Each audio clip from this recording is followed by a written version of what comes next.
Ready? Okay. I'd like to call this meeting of the Mid-State Technical College District Board of Directors to order.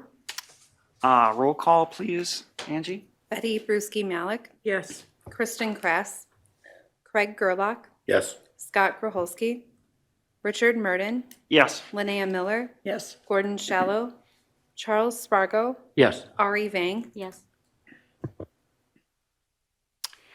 Open meeting certification. This November 15th, 2021 meeting of the Mid-State Technical College District Board of Directors and all other meetings of the board and/or its committees is open to the public in compliance with state statutes. Notice of this meeting has been sent to news media and designated persons in an attempt to make the citizens of the Mid-State Technical College District aware of the place, time, and agenda of the meeting.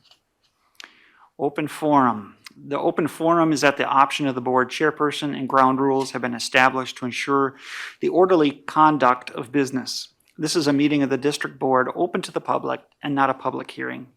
Persons who wish to address the district board may make a statement as long as it pertains to a specific agenda item. Individuals should not expect to engage in discussion with the members of the district board. The district board chairperson may or may not respond to statements made. Is there anybody here wishing to speak? Seeing none, we'll move on to action on the October 18th board meeting minutes. I'd entertain a motion to approve. So I'd make a motion, but subject to the correction of the approval from last month's. You didn't make the motion and second it for the approval of the notes. I believe the minutes show that you made the motion and seconded it, both Which one? for the minutes of the prior month's meeting. Oh, okay, so it, Subject to that okay, modification, I'd make a motion to approve. okay. Second. There's a motion and a second. All those in favor signify by saying aye. Aye. Opposed? Okay, action on consent agenda. Payment of the bills and payroll. Contracted service agreements and procurement of goods and services. I'd entertain a motion to pass the consent agenda. So moved. Second. Now, is that a roll call, Angie? Yes, It is, okay. Betty Brusky Malik, Yes. Craig Gerlach, Yes. Richard Murden, Yes. Linnea Miller, Yes. Charles Spargo, Yes. Ari Vang. Yes.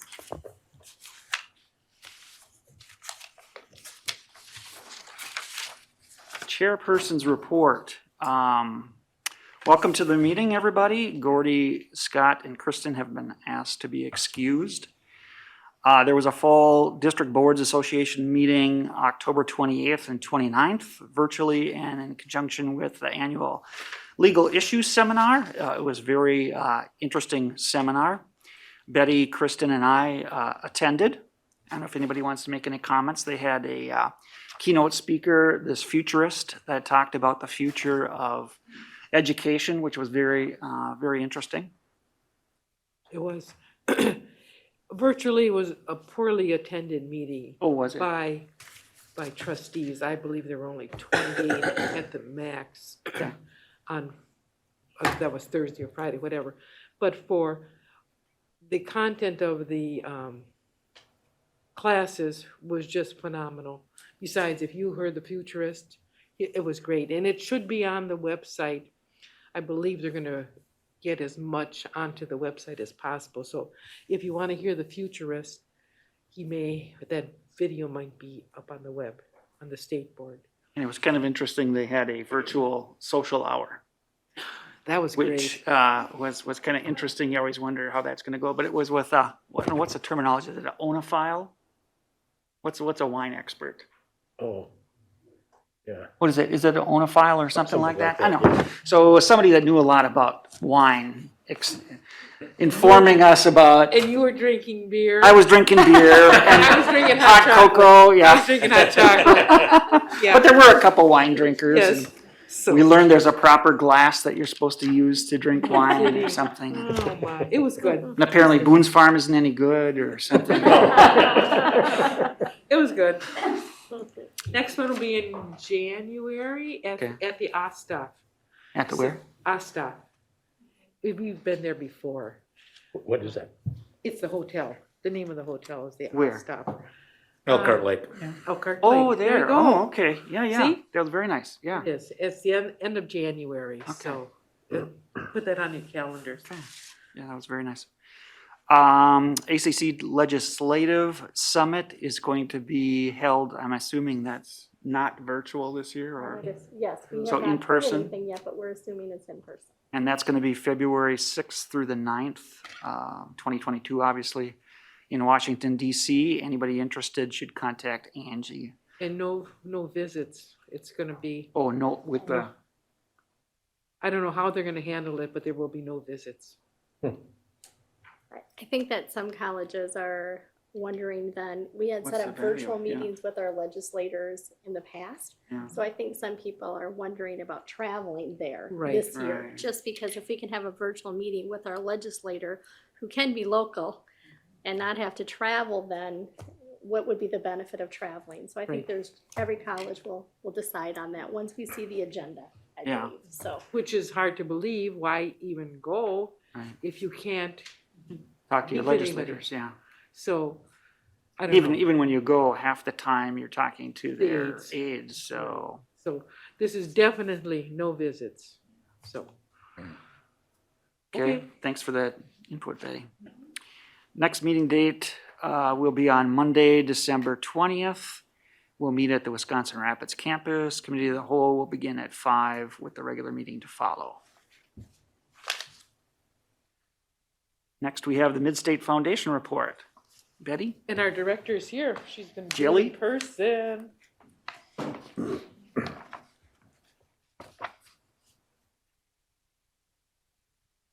That looks like a scholarship recipient. It is. It is. Come on over. Thank you all for allowing me to be here tonight. I have on your table, or Angie had passed on your table, a couple of things that of note that I wanted to point out. The first thing is the foundation's annual impact report. This is our showcase of what we accomplished this last year. A couple things of note. The foundation is in the middle of our strategic planning process, and we've had to take it in steps, but we did update our mission and vision.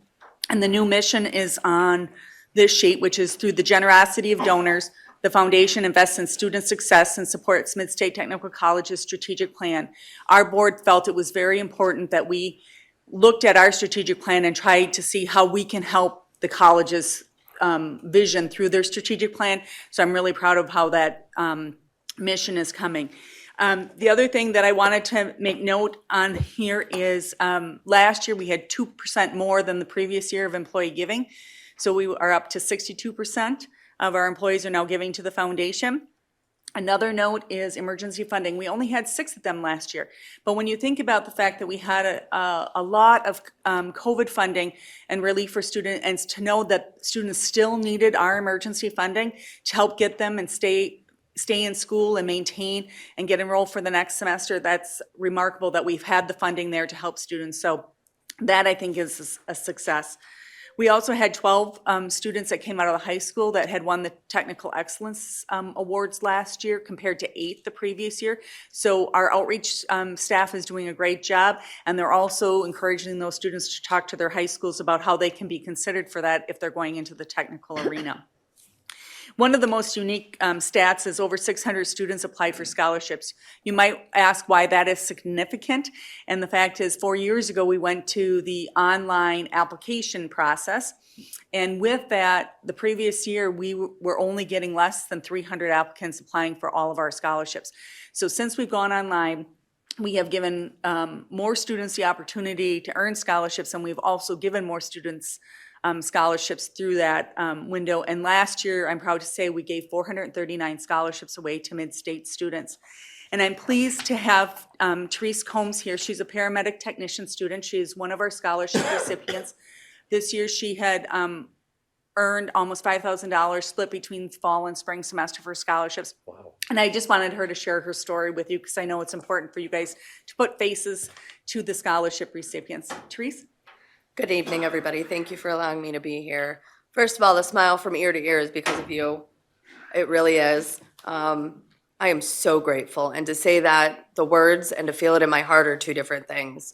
You have made my dreams come true, honestly. I've wanted nothing but to be a paramedic since I finished EMT school, and with 3 children that are small, 10 and under, and a busy life, and trying to work on top of that is nearly impossible. And because of your generosity and you believing in me and you doing nothing but encouraging me and wanting the best, I've been able to do that. I have a couple extra minutes at night to kiss my girls, to read them a book.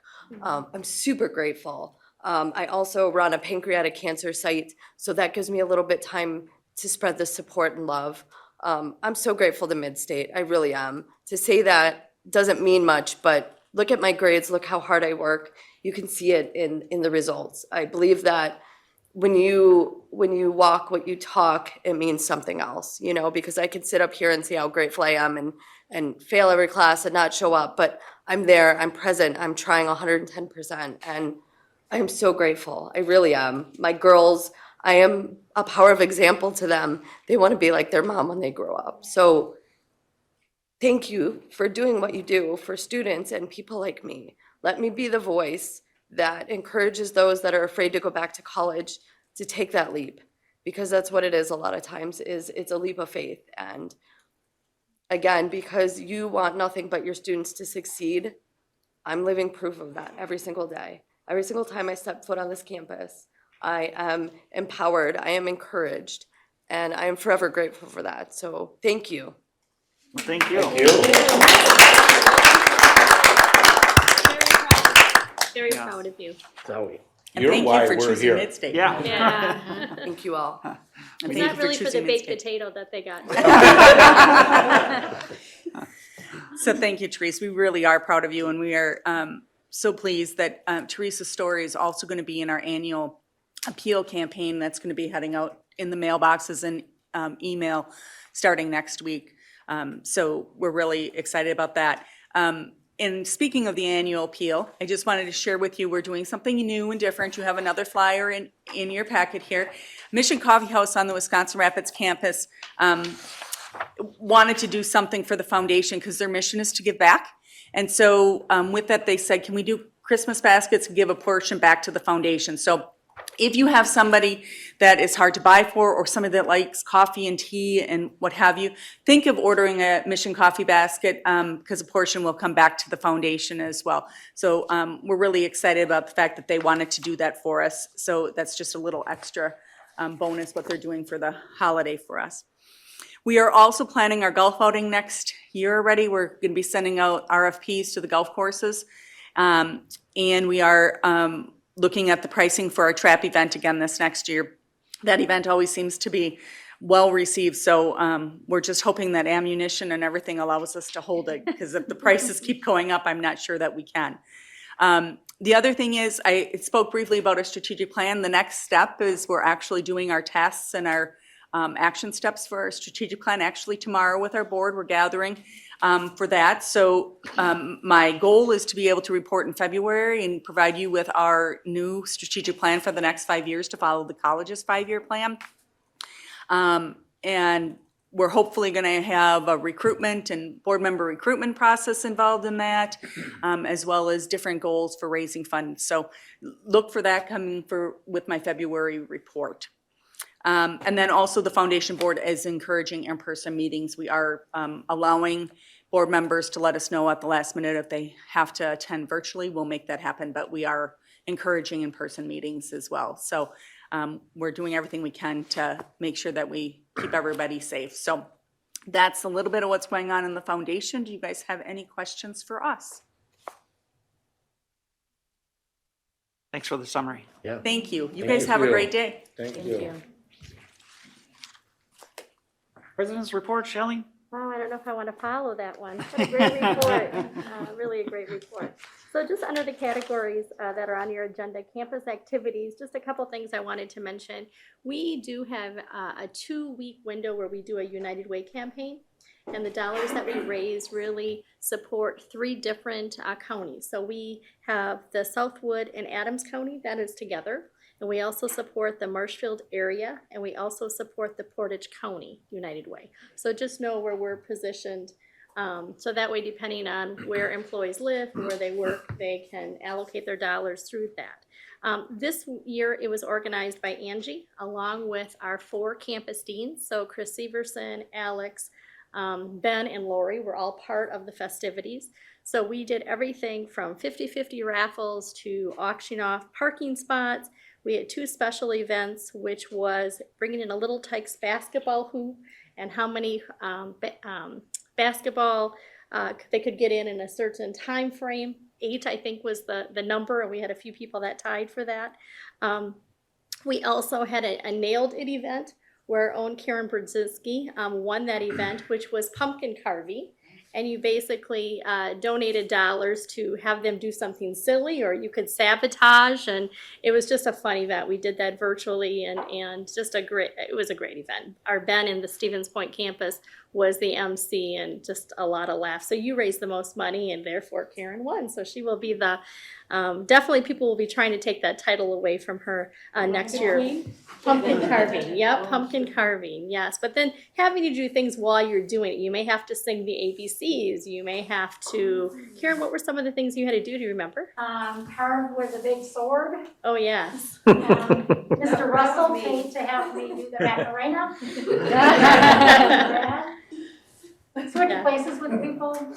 Yeah, so we had it on our virtual team, so anybody could go on to watch this festivity and be able to donate in the chat line. And so it was really, really fun. I think they raised $500, in an hour just by people donating $5 here and $10 there. Wow. So just a special thank you to the campaign leads, and very successful. Right now, we don't have the amount that we've raised. They're adding all that up right now, but very successful. And one of the things that we've done, you will see people will have a United Way sticker where it's been very popular. If someone makes a $50 donation to one of the United Ways, they get to wear jeans the month of November, and then all the way till basically Christmas. So that's very popular as long as they're wearing the sticker, so people know they're supporting United Way. December 11th is our graduation, and wanted to let you know we are planning on doing that outdoors again. We do have a PowerPoint presentation that runs as people are in their cars and will be waiting. And that did include really congratulations from you as board members. So at your seat, you should have what we had on the screen last year as far as your congratulations. So if you could just look at them, if you wanted to change that wording, go ahead and do so. Just leave that sheet, or we'll give that to Angie before you leave. Ari, if there's any special things you weren't here last year, please write that, and we just put that quote up there, your words with your name and a picture. So would love to have you be part of that. And just a reminder, I know many of you are not able to make that day, but our own Linnea will be getting her Alumni of the Year award, and we're very proud of that. So, also, college conversations. You heard Bobby say that I did show that wonderful, wonderful video that our faculty put together. I think anytime you do a project like this, you need to have that faculty support. People want to know, how is this going to help instruction? And I think they did an awesome job. That was actually produced by our own marketing team. And so I just need to give kudos to the marketing team for putting that together. Again, writing the script, and it's a wonderful piece that we're going to be able to use in so many ways. But college conversations, I did, I think, 6 or 7 of them all in 1 week. So I traveled to every campus and then also did virtual. And that's that time every semester where I just inform them, I provide updates, people can ask me questions. And I had over 150 employees that did partake during those 7 times. So just want to let you know that that has been a really good thing that I continue to do, I believe. And then I just have a very short showcase, really a student showcase that we want to show you that made one of our local news channels again. We had some renewable students, and they were visiting the Saratoga solar project. And there happened to be media there, and they interviewed a couple of our students. And anytime we get a time to showcase our students or a renewable program, we love that. So, and this was unsolicited. This wasn't us calling them. This is a group of students from Mid-State Technical College toured the Wood County Solar Project this afternoon. News Channel 7's Hannah Borkert talked to the students about what they thought of the visit. And then once it's on the grid, I'm just driving up in my car and just coming over the top of the hill and just seeing all of the racking. It was just huge. This project required 12,000 acres of trees be cleared, and it will power about 40,000 homes when complete. Students had the opportunity to ask project experts about the process when they arrived. well, the next step really is to complete the racking and then start applying panels. And with that is the electrical work. After students learned the inner workings of the project inside the classroom, they eagerly headed out to the field to get some hands-on experience. They learned about the cables that hook the panels together and got to see what stage the site is in now. When I asked a student what she thought of the experience, this is what she said. It boggles my mind like how many people it takes just to do a simple, bigger project like this. Project staff stressed the demand for the ever-growing field involving solar energy and the different possibilities for students. And so that was really encouraging and reassuring to see that there are so many different opportunities on a project like this. Tom Kreft, the senior manager in the Strategic Project Group, says he hopes the visit inspires students to consider a career in solar energy. They're the next generation of the folks that are going to be maintaining these sites, building these sites. I think it's super important that they learn about the opportunities that we have. Hannah Borker report. Did the students do a great job? Yeah. I mean, again, I think that really shows that whole connection with our programs and community and really making sure we have that tie with those things that are going on throughout our community, because we know that that solar project is huge for our area. Moving into community involvement, just 3 things I wanted to mention. We did have the Legacy Board, those wonderful people that gave us that large donation to do our simulation center at Aspirus Riverview. They, Deb and her team did a wonderful job of hosting those board members so they could see really the finished outcome, and they were very pleased. So thank you, Deb, and your team. You did great tours again and all that hands-on. That you're getting so good at that, right? We do a lot of tours, so but thank you for that. I think it's important when a board like that gives you money to bring them back so they can see really what they got for that. I already had shared that we had that great conversation with Tammy Baldwin, just keeping her informed about what we're doing locally. That was a great conversation. And then I was asked to speak at a statewide virtual professional development event that was sponsored by WHEEL, which is the Wisconsin Women in Higher Education Leadership Group. And they asked me to speak on, to provide some words of inspiration and hope. And they had over 200 attendees. And it was really my words for 10 minutes was just how we really have conquered everything that we've been dealing with for the last 19 months and trying to empower and have people feel good about what we've done. And again, knowing that this has proven that we can do whatever we need to get through whatever the next big pandemic may be, even though we're not out of it yet. So I think anytime Midstate can have that exposure, that's a good thing. And then for the WTCS updates and association, I was with Betty down November 9th and 10th, just last week. We had the WTCS State Board meeting, so we were at Southwest Technical College down in Fenimore, and I'm happy to tell you that on that State Board agenda, we did get our concept approval for our liberal studies, our Associate of Arts, and our Associate of Science without any questions asked. So that is the first step in the 2-step process. So big deal for Midstate, big deal for our students. Also on that, Bobby had alluded that they talked about for the WTCS system, really the facility capital plans throughout the 16 colleges, and they highlighted 3 projects, and we were one of those 3. Just kind of letting the state board know these great 3 projects that are coming forward. One had to do with Chippewa Valley Technical College. You may recall they had passed a very large referendum. So they're going to be coming over the next 1 to 2 years to be able to spend that money. They then profiled our project, and I can tell you there was definitely a buzz with state board members when they heard of how we're doing the grassroots fundraising. So people are definitely interested. So a little more pressure. We gotta bring this through. And then they also talked about some add-on labs that Moraine Park are doing around automation and innovation and robotics, something similar to what we're trying to do as well. So again, very high profile. So that's very good for our college. We also then, after the state board meeting, we did have our president's meeting, and we discussed many different things. We did get the results on the system-wide equity report, like how we are doing around our DEI efforts, and that will be a presentation that we will bring to you and we have a handout we'll be able to give you. I think what you will see is that individual colleges have made some gains, but as a system, we definitely need to continue our efforts. There's more work to do. We also evaluated the marketing consortium that we all use and talked about what do we want that WTCS marketing group, how to position us as WTCS colleges. Because when you think about all of our 16, we all have a marketing department, and they do that marketing really local, but we need to have that larger marketing consortium, maybe really talk more about the WTCS.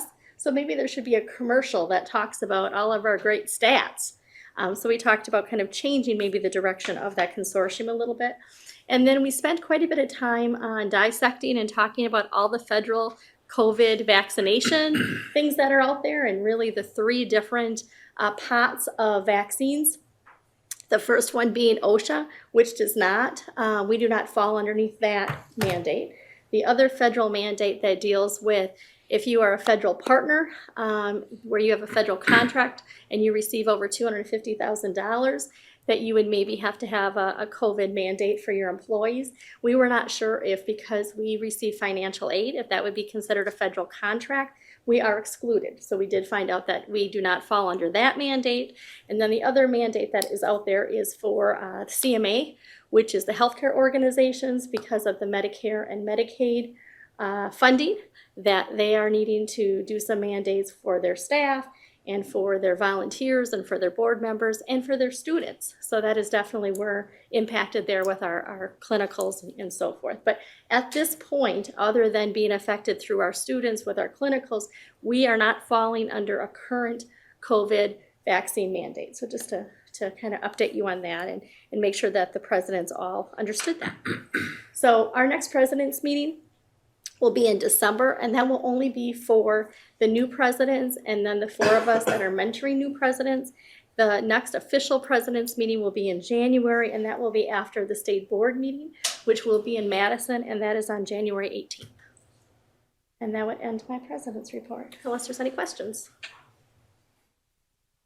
Thank you. Moving on to committee reports, finance and infrastructure. Chuck? Thank you. We had our meeting earlier this evening. I was the only committee member there, and I was fortunate that I didn't disagree with myself. All the votes were unanimous. Things went along well. I noted in preparation for tonight that it's been a while since I've thrown a pop quiz at you folks. I'll make it short today because we've got a presentation of our audit, but be ready for the quiz question. We've already taken care of our consent agenda items. So I'll just move on to the treasurer's report. On page 32, we've got the budget notifications made for the month of October. Those are all straightforward, but for the Fund 3 budget revenue change of $60,945 reduction in revenue, that was listed in the financials last month, so it's getting caught up here on the budget notifications. But in terms of the actual budget change on the next page, that was reflected last month. Moving on to page 33, the budget notifications, but for that one, are all reflected on page 33, not significant changes for the month of October. Total change in the revenue is $284,000. Total change in expenditures is $376,000, so a decrease in the total fund equity balance of $92,000 some odd dollars. Moving on to the next page, accrued revenue, expenditures, and changes in fund equity for year-to-date. We recognized or received $17,589,000 of revenue this past month. And the question I've got for the board members is, please raise your hand if you know what it means by the term recognized or received and the particular significance of that phrase this month. I said we recognized or received $17,589,000. Does any of the board members remember what that term recognized or received means and what the significance of that phrase is, particularly this month? Da, da, da, da, da, da, da. Okay, the answer is we recognize revenue before we receive it. And we just passed the tax levy last month. So we recognize that revenue this month, but we don't get any money until tax revenue starts getting paid, which is, I think, the beginning of the next year, February, March timeframe, when the tax revenues get paid to the municipalities. So recognized and received, we don't receive all of it right away, but we recognize it when the action occurs. So we recognized or received 17 million. For the year then, we have received 55% of our total budget, recognized or received 55% of it. The bulk of that is in Fund 1, the tax revenue supporting us in Fund 1, and then the debt service, Fund 4. We've got nearly $7 million recognized in Fund 4. In expenditures, we've encumbered or spent, same terminology, not all of it has been spent, but we've recognized the expenditure is coming. $4,265,000 for the month, and total year to date is 33%.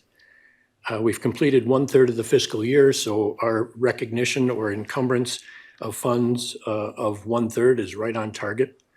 And also specifically, if you look at Fund 1, that which we have more control over than some of the others, you'll note that column is 33.2% of the expenditures have been encumbered or spent. Current expenditures, which is what we absolutely have control over, we're a little bit above the 33%. We're at 37.5%. So flowing down to the changes in fund equity, the two funds that show the greatest impact are Fund 1, it went up by 6.8 million, and Fund 4, debt service, went up by nearly 7 million. So our total fund equity as being recognized went up by $13 million this past month. The next page shows our balance sheet. The cash and investments this year is 19.4 million, slightly above last year at this time of 19.1 million, and just a decrease of about 1 million from last month, which is pretty good considering we haven't received a chunk of our revenue yet. If you look on about the fourth or fifth line down, you'll see receivables, and you see what is shown as property taxes, and we've got 13,900,000 in receivables. So it's been recognized that we've got it coming. It's receivable, but we haven't received it yet. So it shows up as an asset in the receivables column. That concludes the treasurer's report, unless there are any comments, or Greg, do you have any additions you'd like to make? I won't give any questions on the audit. No test. Pardon me? No test on the audit. Then the next item on the agenda is the 2021 audited financial statements. Greg will kick it off and introduce our auditor from Whipley, who will give our report. Thank you, Chuck. Oh, now I can understand you. Yep, that's. Yeah, I mentioned back there, I'm not going to give any tests on the audit that you have in front of thank you. you. But Thank you. I might though. I can't guarantee Chuck will not next month, so just be prepared. Give him any ideas. First, I want to thank, I brought Brenda Swan, our controller, for the college to the meeting tonight, because a lot of this work behind all this audit is through Brenda, our office staff, up in business services, as well as our manager of financial aid, Shelley Weichelt. Those two individuals, Brenda and Shelley Weichelt, are the two individuals that put in the most work for the audit. And as you'll hear Brian say that we have a clean audit this year, again, it's because of the work that those two individuals do. So I want to introduce to you Brian Anderson. He's the senior manager for Wifley out of the Madison office. He's been with Wifley for about 20 years. He does about 5 or 6, Wifley does about 5 or 6 technical colleges. We're one of them. And this is the first year of our 5-year agreement. We did the RFP last year and selected Wifley as our auditing firm. And so we'll be seeing Brian for the next 5 years. So hopefully things go as well in the future years as they did this year, because they have gone extremely smooth. And hopefully Brian can agree to or attest to that as well as we work through the audit today. You received in front of you, before the meeting started, little reading material for you.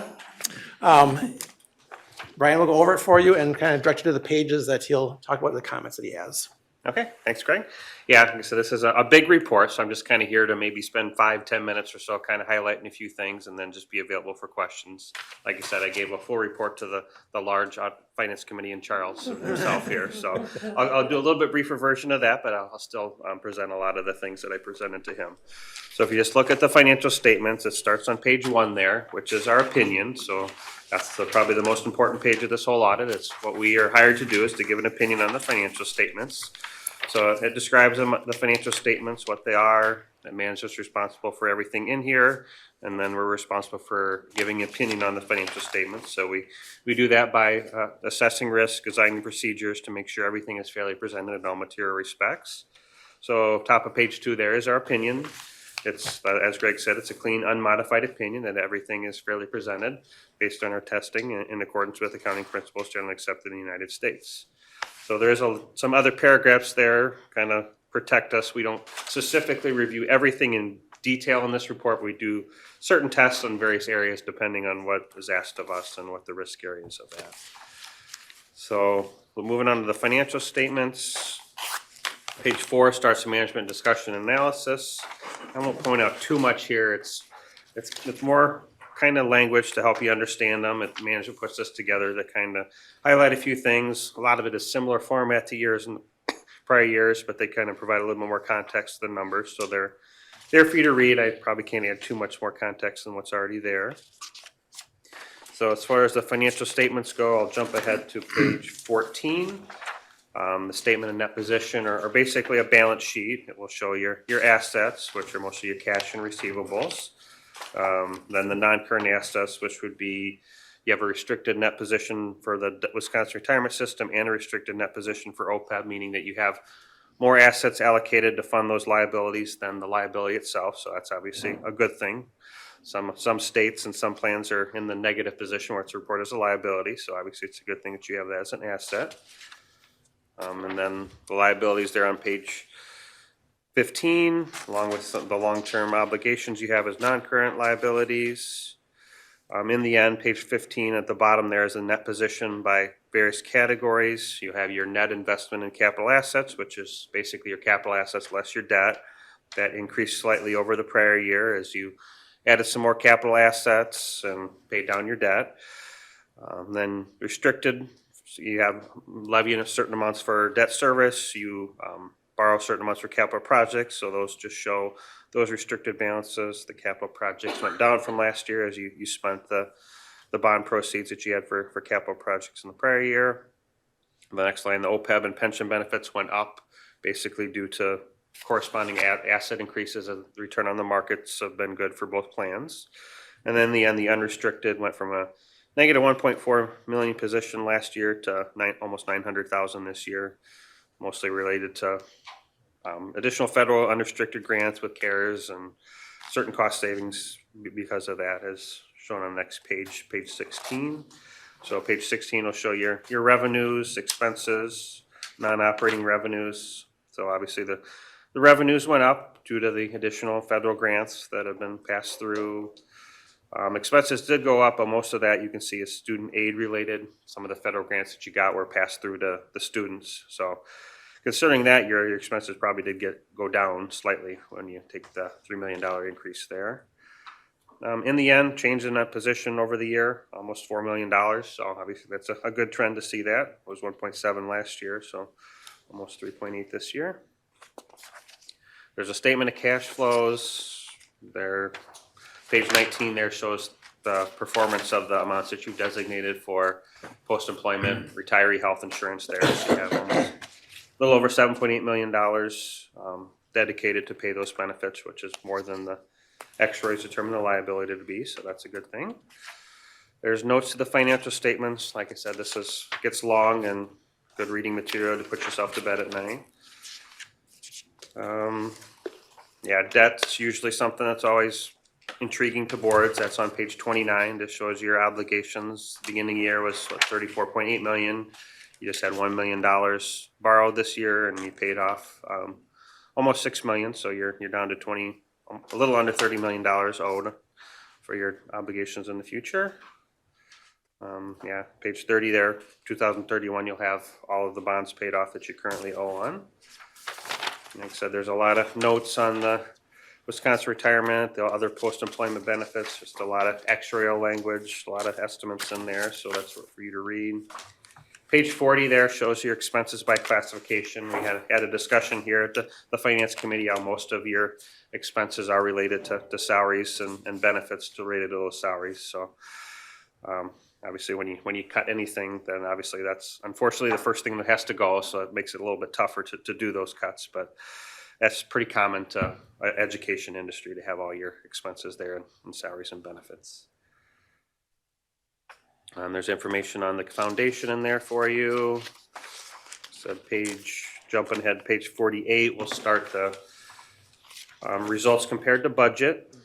I won't go into too much detail on that. It's there for you to review particular line items, particular funds to make sure you're meeting your obligations there, expending amounts in accordance with budget.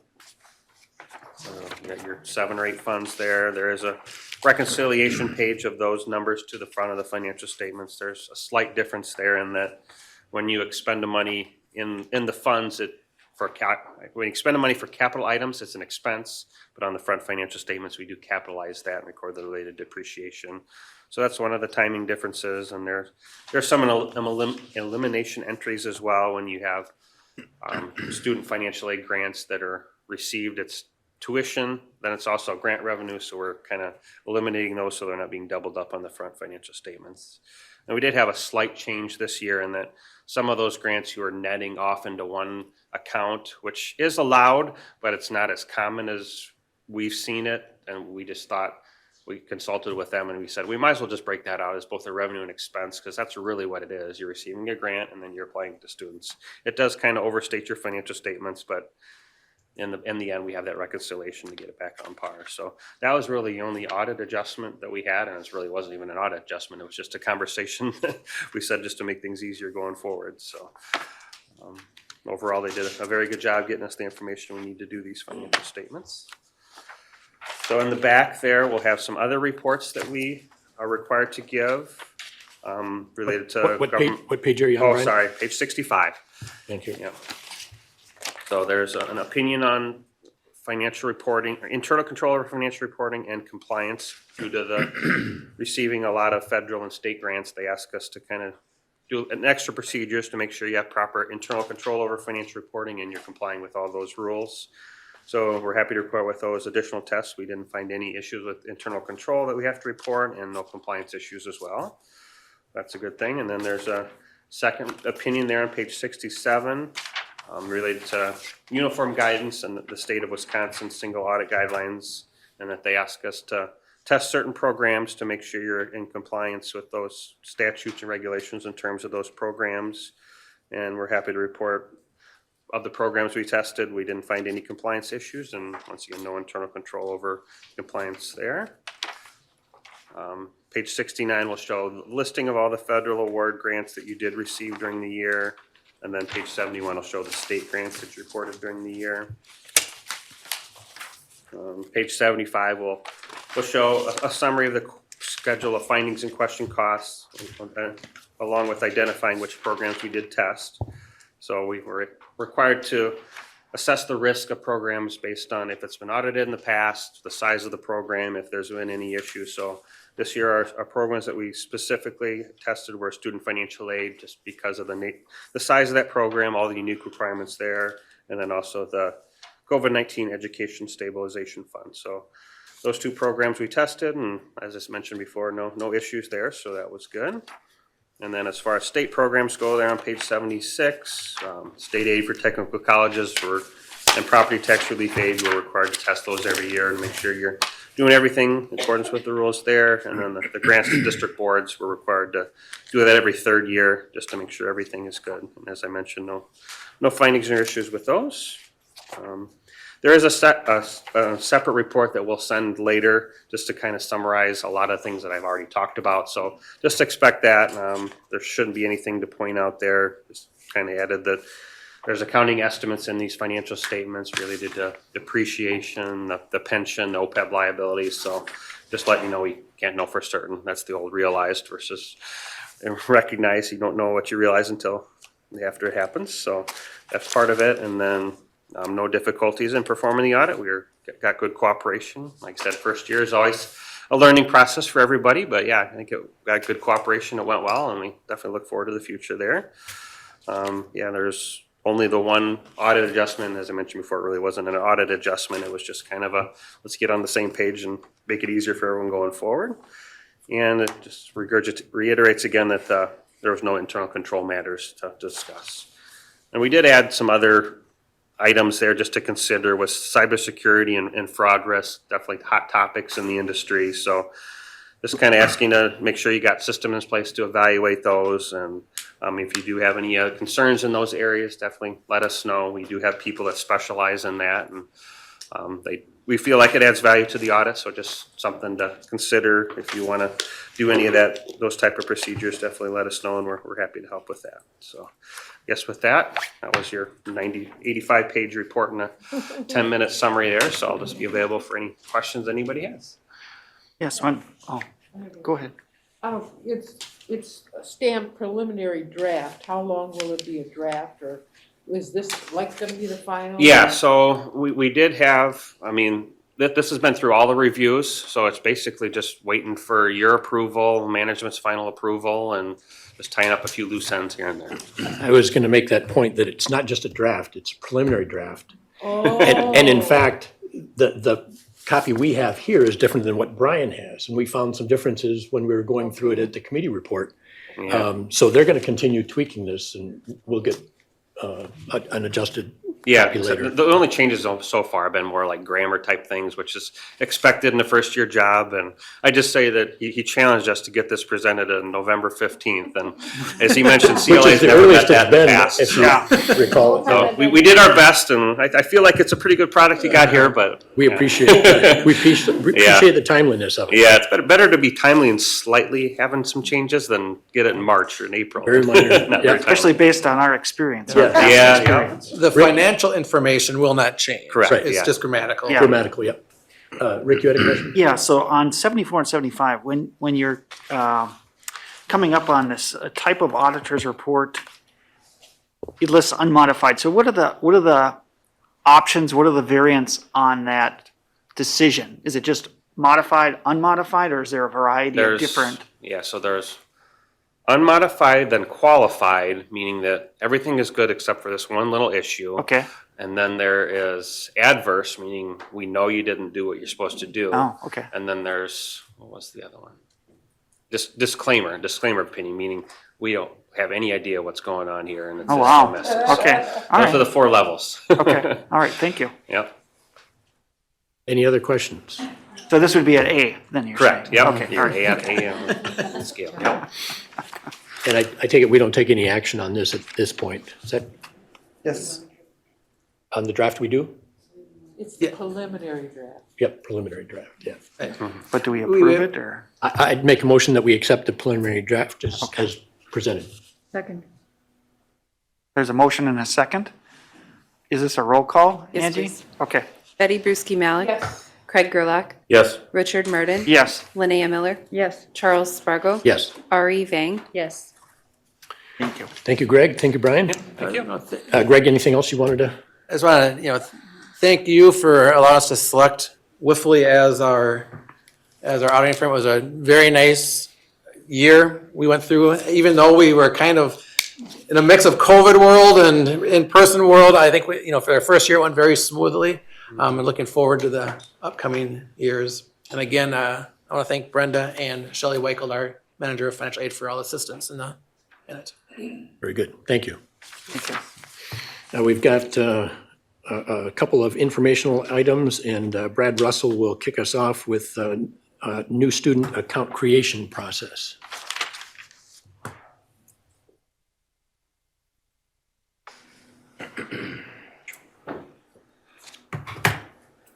Hey, good evening, everyone. Good evening, Brad. I'll try to follow that financial aid audit and so. All right, so for more than 14 years, at least the time that I've been here at Midstate, new student accounts have been created using a batch process or a scripting process 3 times a day. Part of that process was creating the first-time password for the student that included the last 4 digits of their social security number. On November 8th, 1 week ago, I am pleased to announce that a new student account creation process went live. This process creates a student account in near real time once staff enter in student information from the student's application into our PeopleSoft or Enterprise Resource Planning software system. Once this necessary information is entered in, an account is created and a welcome letter is emailed to the student's personal email account. This welcome letter has a link that the student clicks on, and it allows them to create their first-time password without using any part of their social security number. This is in alignment with current business industries across the current business processes across the industry. I want to thank Shelley Higgins, our Director of Information Technology, for leading this project, as well as other Midstate employees and staff and members of Willem for their contributions in helping us get to this point. That's all I have on that update. Any questions or comments? It's long overdue, Brad, right? Long overdue. So what's the current guidance on, has to be more than three characters, capital, small letter, special characters, or what's the current, advice on that? Creating a password? Yeah, for the password creation. Good question. Currently, what we're recommending for students and employees is creating what's called a passphrase, not so much a password, of 16 characters. Okay. And we allow that to be changed once a year. So, and passphrases are typically more easy to remember than a complex password with, upper, lowercase, special characters, things like that. So that's why we recommend a passphrase. So 16 the max then? The minimum. Oh, 16 is the minimum. Oh, It's the minimum. wow, okay. And So not 1, 2, 3, 4, 5. No. I love Kentucky Fried Chicken. So, I usually use, I like Kentucky Fried Chicken 20 exclamation. So. Oh, okay. And it's been statistically shown that typing a passphrase is actually quicker than a complex password. Yeah, okay. Cool, thank you. Thank you, Brad. Thank you. Greg gave us a couple of other informational items that weren't in the board book. One is they've already started the planning process for next year's budget to the extent that you can look forward in March sometime to have the capital budget. We haven't settled on a date. Don't know if it will be a special day like it was this year or just prior to a meeting. That's up to the staff discretion. And then the special budget meeting, which is more operational focused rather than the capital budget, which would have already been addressed, is scheduled for either May 4th or May 5th. So if you'd make a note of that, put it on your calendars, either May 4th or May 5th, and we'll get a heads up on that further down the road, but it'll be towards the end of the day. Typically, it's like 4:30 or something like that. So the special budget meeting would follow up after the capital budget. So that's on the drawing board. And then finally, after our last meeting when we had the bond approval stuff and John Meehan was here, he approached Greg and said, say, I've been looking at your, all your bond profiles and checking when certain bonds are callable, and some of them are, and we can refinance some of them and save you some money. Are you interested? And the answer is yes, we are. So I'm thinking, Greg, you said maybe next month he'll come back to us with a presentation and a plan. So that's concludes the informational items that we have. Thank you. And that concludes the Finance and Infrastructure Committee report. Thank you. Academic and Student Services Committee, Betty? Okay, we had a full committee today. Full committee. All members are present. We are going to ask for a motion on our first item, the academic programming. And that is regarding the tool and die apprenticeship program. It's a 4-year program that trains tool and die makers to analyze specifications, lay out metal stock, set up and operate machine tools, and fit and assemble parts to make and repair dies, cutting tools, jigs, and fixtures. Die makers construct metal forms, which are dies, to shape metal into stamping and forging operations. This apprenticeship program requires 10,400 hours of on-the-job training and 576 hours of paid related instruction in mid-state. This program will include the courses in the machine tool apprenticeship program currently offered at mid-state, and 5 additional courses and 1 additional year of paid related instruction. Currently, 2 employers have expressed interest in mid-state offering the tool and die apprenticeship program. Because most of this program is the same as our machine tool and apprenticeship program, we need a modest amount of operational dollars for faculty and curriculum development. Mid-state requests that the Mid-State Board approves the program approval of the tool and die apprenticeship program. Upon approval, the required documentation will be submitted to the Wisconsin Technical. If there aren't any questions, Dr. Deb Stencil is here to answer. Otherwise, I would so move that we approve this tool and die apprenticeship program. There's a motion. Is there a second? Second. There's a second.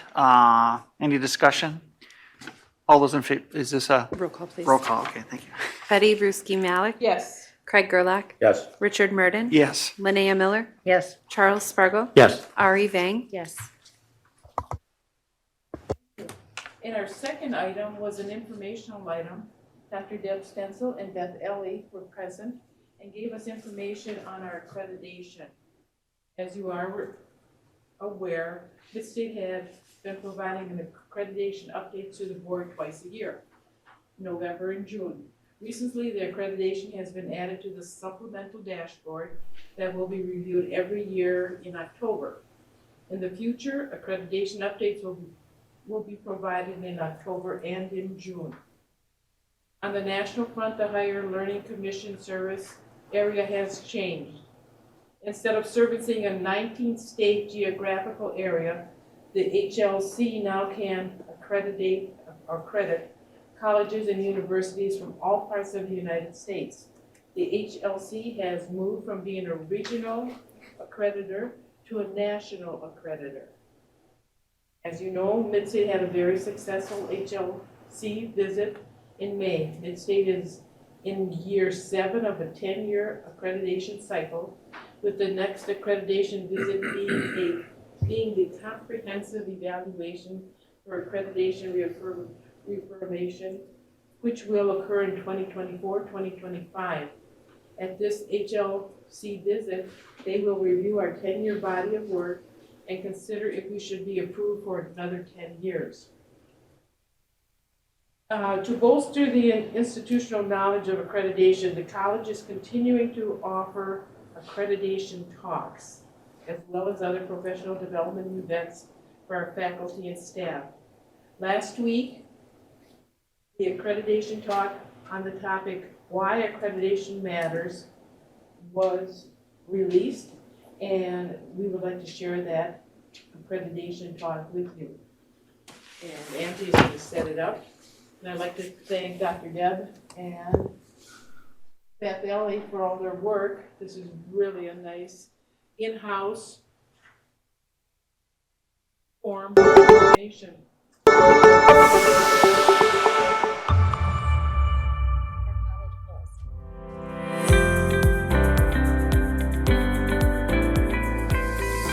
Hi, welcome to Accreditation Talk. Thanks for joining us today. Each episode of Accreditation Talk will be discussing a different aspect of accreditation at Mid-State Technical College. I'm Beth Ellie, your host. I'm the Manager of Institutional Effectiveness, Accreditation and Quality at Mid-State. I'm also the Accreditation Liaison Officer. Today's guest who's joining us is Dr. Deb Stencil, Vice President, Academics. Thanks for joining us, Deb. Hi, thank you, Beth. It's good to be here. Today's topic is what's new in accreditation. Now, in May, we just had a visit from the Higher Learning Commission. Could you tell us a little bit what happened and what was the outcome of that visit? I'd be really thrilled to be able to do that. So in May, we had a focus visit where the Higher Learning Commission reviewers were here on campus, and we also had a couple virtual. And the outcome was really positive, Beth. I'm just so proud of all the work that we did.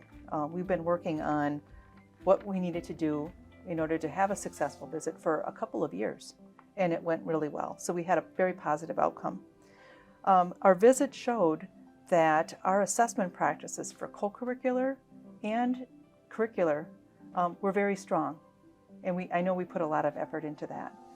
The visit also showed that our strategic planning processes were strong, and also that we demonstrated to the Higher Learning Commission that we're using data to make decisions. So Deb, what's our next big accreditation event? Yes, so Beth, we are in year 7 of a 10-year accreditation cycle. So our next big event will be the comprehensive evaluation for reaffirmation of accreditation. And what that means is we're really seeking reapproval to be accredited for another 10 years. So that visit, that comprehensive evaluation visit, will be in 2024-25. So we have a couple of years to prepare for that visit. And what they will do actually is look at the previous 10 years worth of data and information to determine whether or not they would consider approving us for another 10 years. So if you think about this in terms of assessment, right? Our focus visit was formative assessment, okay?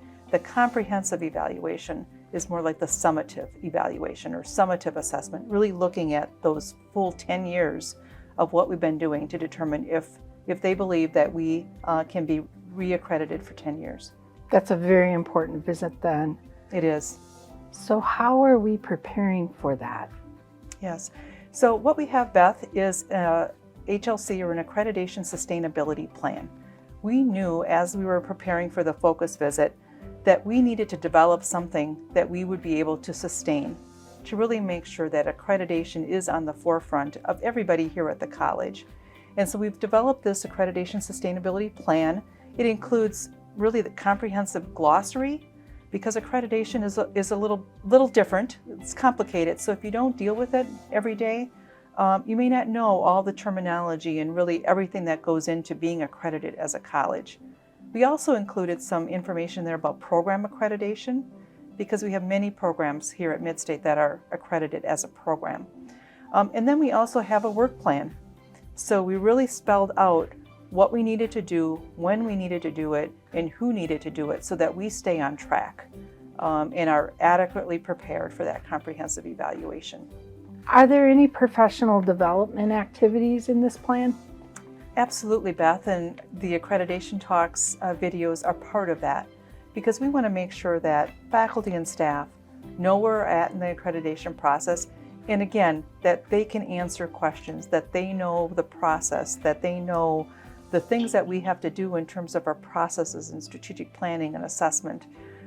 And so we're continuing to provide that professional development to faculty and staff over the next few years as we go into really kind of the details of that comprehensive evaluation. That makes a lot of sense. You know, it's much easier to sustain an effort than to start building from scratch all over again. Absolutely, absolutely. Again, it's not a once and done. It's really sustaining our quality efforts, right? Because we know we're a quality college, and we've developed these processes so that they can be sustained. And really that accreditation sustainability plan really documents that for us. Where could we find this plan? And I mean, some people may want to look at the details. The sustainability plan is on the source. So if you take the tab, district information, and then go to accreditation, and you'll find the complete plan. Thank you for joining us today, Dr. Stencil. You're welcome. Our next episode will be joined by Ryan Huser and Sue Akey as they delve into program accreditation. Thanks for joining us. I do have a question. If this is accessible to faculty and staff, is there a way the board can access this information? We need to watch them again because she said there are other episodes, and I would certainly like to watch all of them. So Yeah. that's possible? I think probably what we would do, Beth, is we would probably just send you the links. Oh. I think right now this is the second one, Beth, in this new series. Yep, the first one was with myself, and then the second one is with Deb. So we can send you both of these links, and I think we'll just remember when we do another one, we'll make sure we send it out to all of you. That'd be great. It's just really, it's very important we keep this front and center because you know what our past was. And so kudos to Beth who had this idea. If you remember, we had done these as we prepared for our May visit, and I love that they wanted to continue them as part of our sustainability plan. And she showed us the plan. The next 5-year plan is in process already. I mean, it's in paper, so they're following the 5-year plan. It's ready. Yep. So if there are any other questions, that would conclude our report tonight. Okay, thank you. The Human Resources and External Relations Committee, we had no consent agenda items. We had 2 informational items. One was on staff engagement. Karen gave us an update on some activities, the beautiful jackets. The employees are really liking the jackets. We're hoping for a little bit warmer weather so we get to use them a little bit more this fall yet before winter sets in. Employees appreciate that gift. Halloween fun. There was a Halloween costume contest, and I believe we have some photos of some of the activities and winners.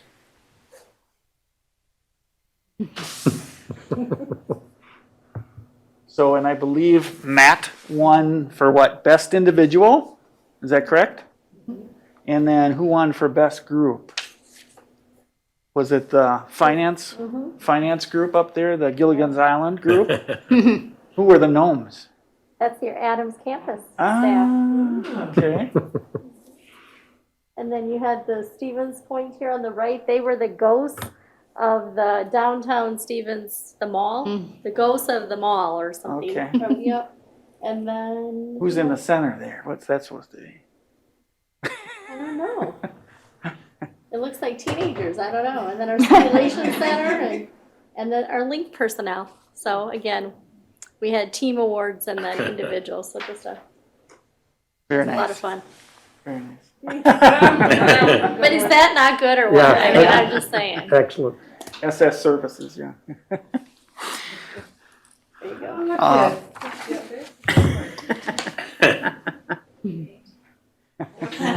Good word. What they make such perfect, like Skipper and Yeah. Mr. Howell. Yeah. For Thanksgiving, there's going to be a Thanksgiving lunch sponsored by Student Life. It's this week. Today was at Adams. Tomorrow is at Marshfield.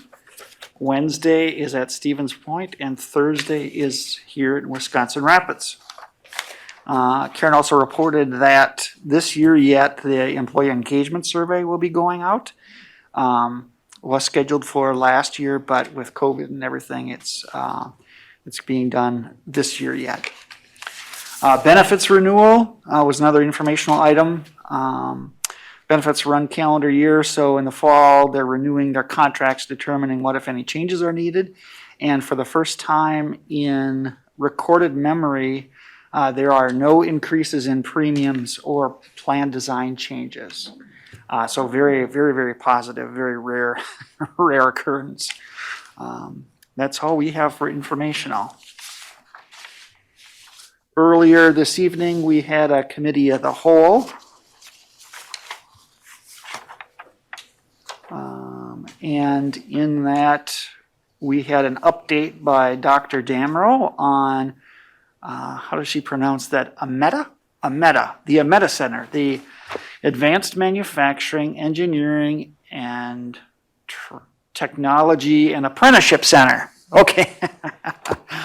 And some of the highlights there, just within the last week, a total of $325,000 in donations towards the current funding balance of more than $5.6 million.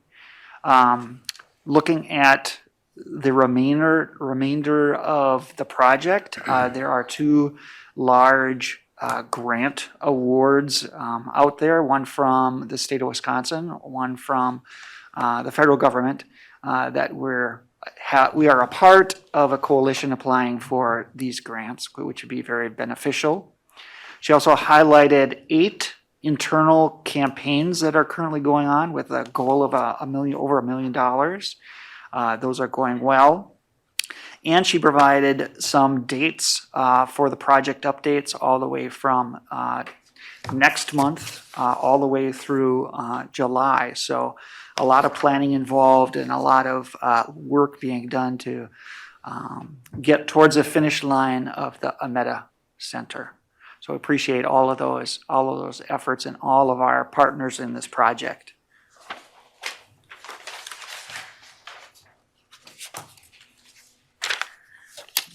Okay.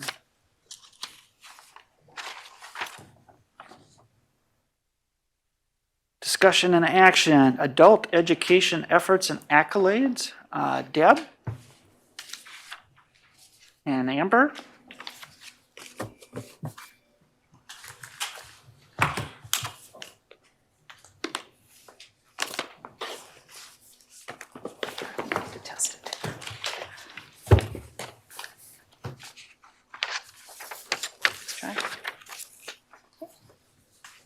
All right, thank you very much. Good evening.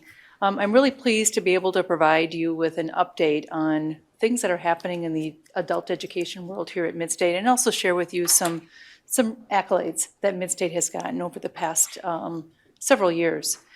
First of all, just want to introduce Amber Stancher. She is the Dean of Adult Education and Learning Resources. You may recall about 3.5 years ago, we had a vacancy within our general education area. And in the past, general education and adult education was in one school. And at that time, we decided and made that intentional move to split them. So now we have a dean for general education, and we have Amber as the Dean of Adult Education and Learning Resources. And we believe that was necessary because we wanted some very intentional efforts around adult education. And so about 3.5 years ago, Amber was hired for that role. And she has really taken these past 3.5 years to build her team, to develop, the academic programming needed for adult education, the academic supports that are needed for our students so that they can be successful. And when we talk about course completion and retention, Amber and her team are really very critical in that process. And under her leadership, again, we're seeing some of the results of that intentional focus. So I'm really pleased to have Amber kind of share what's new in adult education. First of all, thank you for having me. Adult education is really a passion of mine, so I like to have audiences listen to me.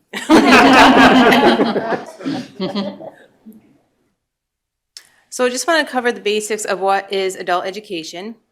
So there is GED and HSED preparation.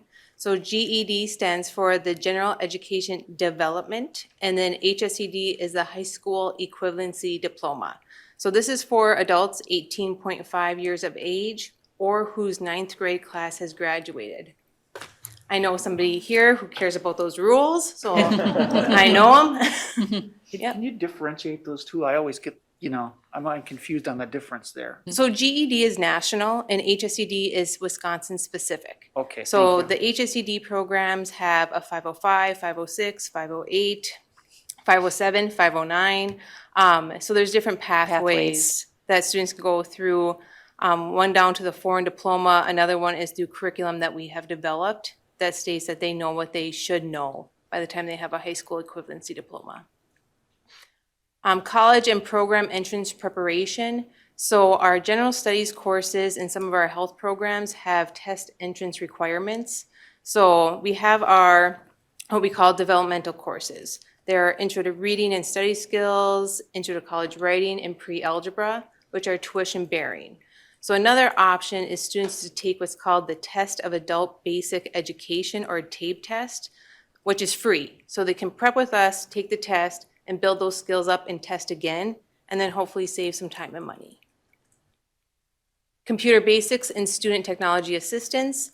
Again, computer basics is I know how to turn on the computer, use a mouse, very basics, all the way up to learning our learning management system, which is Blackboard. We also help with Word, Excel, PowerPoint, and Access, my favorite program ever.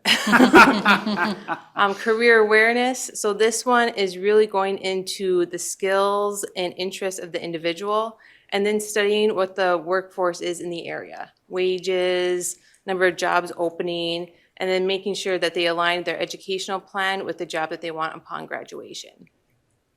Employability skills is development of that resume, cover letter, thank you letter, and then working on some soft skills such as, calling in, email etiquette. The English language learning are for students whose first language is not English, who just want to increase their language skills. And then we have program support through integrated education and training. So integrated education and training back in the day used to be called iBest. So now it is called IET, where you're doing more than tutoring support, but you're going down to the foundational level of what is the reading, writing, and math concepts that you need to build up to be successful within your coursework. Yep. Under that second bullet, does that include remedial math? Yep, that'll be the remedial math. Okay. We used to call it remediation, basics, foundation. We just Okay. keep on changing the term. I was gonna say, most people in the past knew this as adult basic education.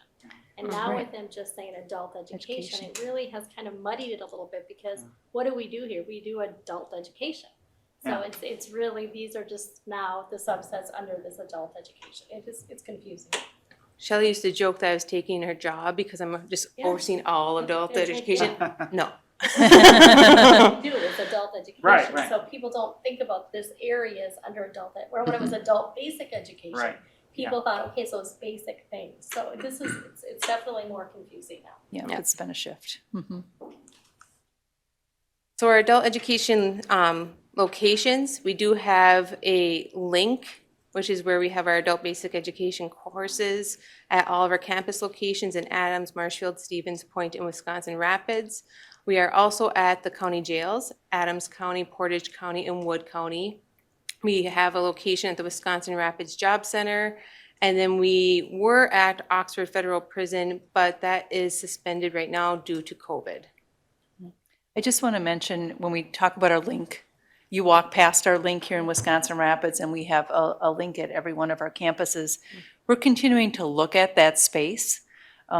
We've had students' concerns brought up regarding the ability to have quiet study spaces within the link. I mean, if you think about this space, it's open, the study rooms aren't soundproof, right? There's no ceiling on those rooms.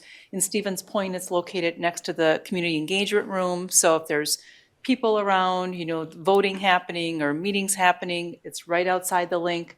So I just wanted to let you know that we continue to look at our spaces and, look at our plans to see, are there things that we can do to make them more in line with what's needed from a student perspective.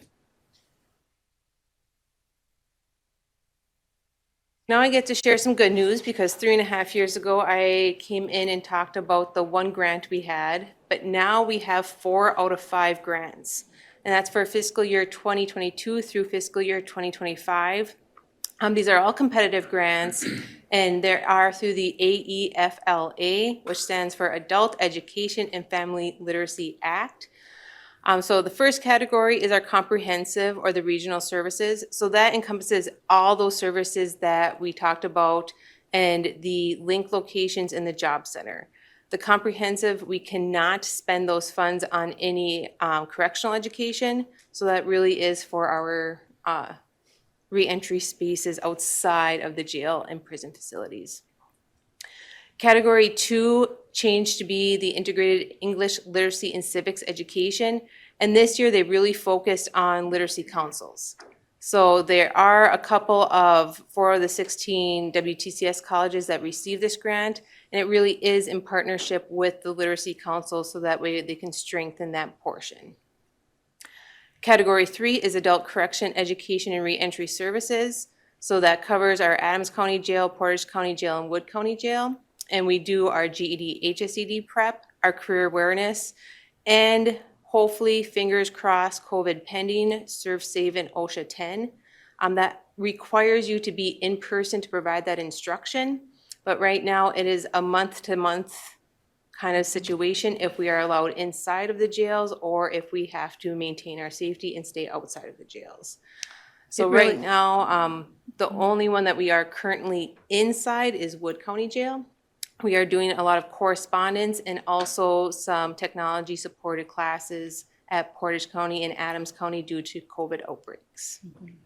And we're really looking at providing some of those occupational or their short-term credentials in the jail. So more than GED and HSE, but actually giving them a skill so that when they're released, they have something to fall back on. And what has been really successful is that career awareness course because they get a GPS credit. So that course that all mid-state students are required to attend to graduate, if they go through that course, they have that one credit that allows them to transition over here seamlessly. So that has that what job, what educational components, but then also kind of best study strategies using the LMS and all that fun stuff that makes you a successful college student. Category 4 is targeted focus, and we focused on students with disabilities, and that really is buzz term data that we used when we were making our Perkins plan. Students with disabilities was identified as having an equity gap. So through the AFLA funds, we wrote for a grant to have a case manager in addition to Patty Lloyd's team that will focus on the educational components. And we have Mary Sullivan, who is fantastic, leading that charge on working on the techniques that you can use for studying with students with disabilities with her educational background in disability services.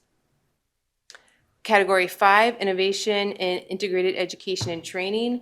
So on this one, we are going to be doing a summer boot camp in welding, and again, having that foundational math support to make sure that they're successful within that welding program. Yes.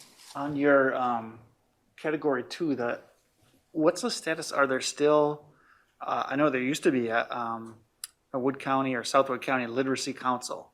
So are there still literacy councils out there, and is there any relationship or working with any of those literacy councils? Yep, so I'm on the board of the Portage County Literacy Council. Okay. Words with Friends are coming up. There's a little plug for that.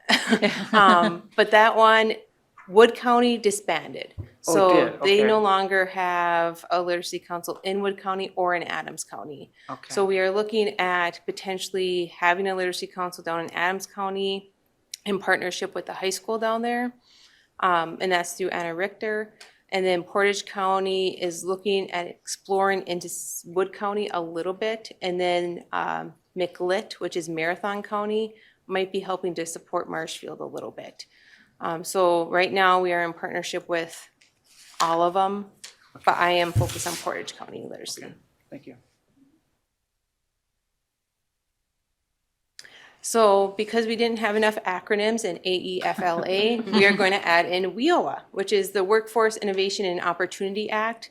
And that's the federal funding that is then trickled down to the state level, which the state then trickles down the money through AEFLA.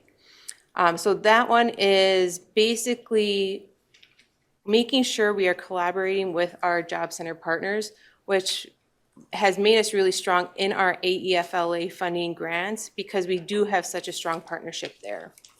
Title I is our WIOA Adult and Youth Program, and that title is really the partner that can provide tuition assistance, and they can also provide daycare assistance and transportation assistance. We are Title II with adult education along with literacy councils. Title III is the Wagner-Pizer Employment Service Program, and then most often they're referred to as a resource room at the job center. And then Title IV is vocational rehabilitation or DVR.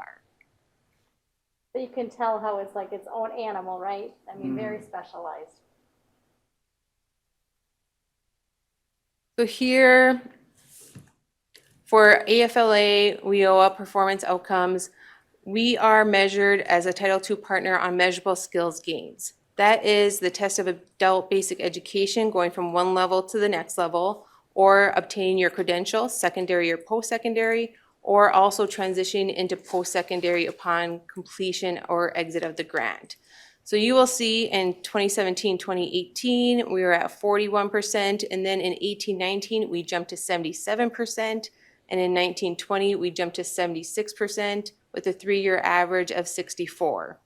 Our goal set by the state was in 2021 and 22 is 55%, which is very doable. A lot of this really has to do with, focusing on student goals, but then also they give us these fun letters. So every single time we do great, Shelly gets a letter saying I did great. I sent this last one to you when you hear that you're in the top quartile. You might remember that email that I sent you recently, and just because that really is from a state standpoint, that's really big, really big. And then we got it the next year. So we got 2 years in a row for being top quartile for measurable skills gains. So what we contribute this to is the innovations during COVID. So one thing is data. We moved all of our forms to be into Microsoft Forms. So that way, even if we're in person or virtual, it is right there on a Microsoft form, and it gives us a snapshot of how many students we are serving. So from there, when I took this picture, you can see we have 130 responses from this year into our GED, HSED, and employability skills cohort. And for our program students or potential program students at this point in time, we had 847. So it gives me a really good snapshot on where we currently are. We move things to Microsoft Teams, so that way we could do group sessions that could be recorded and people can attend them virtually at that point in time or later on and watch the recording later. And then students can also schedule a one-on-one with a link member for that additional support to make sure they're still on track. We moved from Calendly to bookings, so that way students can schedule an appointment, again, in person or virtually. And then we really focused it on tape testing this year, again, for that measurable skills gains for pre and post testing. The other piece is that integrated education and training. Like I said, it's really that foundational skills along with that occupational skills. So in the past, it used to be you do your adult ed, you get to where you need to go, and then you go into occupational. Now we are making a move to do those at the same time. So then that way, again, saving time, saving money. And it's really an initiative at the state level for that 60 forward to make sure that we have 60% of our population between the ages of 25 and 64 with a credential by 2027. So Midstate is highlighted on the WTCS page, especially with our work at Sand Valley with the Culinary Institute. And I just presented at COABE, which was a national conference with Ben Conroth from the system office, just talking about best practices of getting a IET program developed and implemented. So additional state grants for FY22 in the adult education area is the Career Pathways Grant. And it really is focusing those working on their GED, HSED, and getting them into a program. And then the one I'm really crossing my fingers for is an upcoming opportunity for an IET development. And we're doing a grant for customer service relations. And that's with partnership of the Whole Chunk Nation and having those common communications about that's what they need for their, because casinos, but then it also can help so many others in our community. So more to come in December or January. And I could not do any of the work that I do without an incredible staff. So wanted to throw their pictures up there. They all have educational backgrounds. When you think about eye care, they are embodiments of that pieces because they really are in it for the students, making sure that they can get to where they want to go. And then, of course, because we're here for our students, I just wanted to read a quick quote. I am so proud of myself for completing my HSED. It was not something I thought I would be able to do at my age. I have proven to myself and others that age does not matter. If you put your mind to it, you can do it. I want to thank you for having a program for the HSED that made me feel welcome and encouraged to finish. I'm going to go on to the School of Business Management. And her age, by the way, is in their 40s. So, Okay. any questions? Awesome. Yeah. Back on that. Fabulous. Oh, sorry. Go ahead, Chuck. No, just fabulous. Oh, back on that 60% goal, what is like the base level that's considered a certificate level? In my mind, I'm thinking of like a CNA or Qualify. Right, but- Any industry credential. right. Yeah. But what is thinking about that? What are some of those? That's why a lot of our associate degrees, what Yeah. we've done is after they're maybe completed a semester, if they can get a job with those skills, we give them a industry Yeah. credential. Okay. And then we do the same thing, our technical diplomas or embedded technical Right. diplomas, Yeah. like in 1 year. Right. So a number of them, Deb and Oh, a Amber. number of I them. mean, can you Yeah, think some of of a our few programs just have to- 2 or 3 embedded technical diplomas. That's why we come to you to have those approved, because Different we want to pathways. create that pathway. So if they It's drop also out, they industry can get a recognized job. credentials. It could be, a certification in Microsoft Office, as an example. Okay. Oh, okay. So some of those are embedded within our coursework. Okay. So that would count as a credential as well. In automotive, I'm trying to think, but you might have The someone who ASE. can just do, lubes. Right. Yeah. Right? Yeah. And then Yeah. again, the ASE certification. Right. Yep. So, Well, thank you. Okay, thank you very Thank much. you both. great Very nice. presentation. Thank you. With that, I would entertain a motion to go into closed session. Take a little break. Can you, Rick, before you, can you just announce closed session as it's stated, please, and then we'll. Oh, okay. Read it. All right. The board will entertain a motion to convene to closed session pursuant to statute 19.851C, Wisconsin statutes, to discuss the president's evaluation. The board may take action in closed session. Following closed session, the board will entertain a motion to reconvene in open session and will then take any further action that is necessary and appropriate. The board will thereafter entertain a motion to adjourn the meeting. So moved. So we have a motion and a second to go into closed session. Any discussion? There being none, all in favor signify by saying aye. Got a roll call. Can I do a roll call? Oh, you do a call. Okay. Yep. Betty Brusky Malik. Yes. Craig Gerlach. Yes. Richard Murden. Yes. Linnea Miller. Yes. Charles Spargo. Yes. Ari Vang. Yes. Thank you. We need a break. Yeah.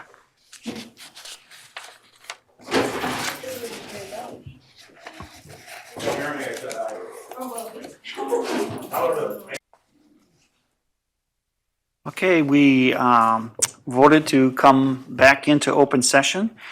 During the closed session, we discussed the presidential evaluation process. We finalized the process for for the next fiscal year, and we have moved the presidential evaluation timeframe to October 2022. That being the case, I'd entertain a motion to adjourn. We have a motion. Is there a second? Second. Any discussion? All those in favor signify by saying aye. Aye. Opposed? Thank you.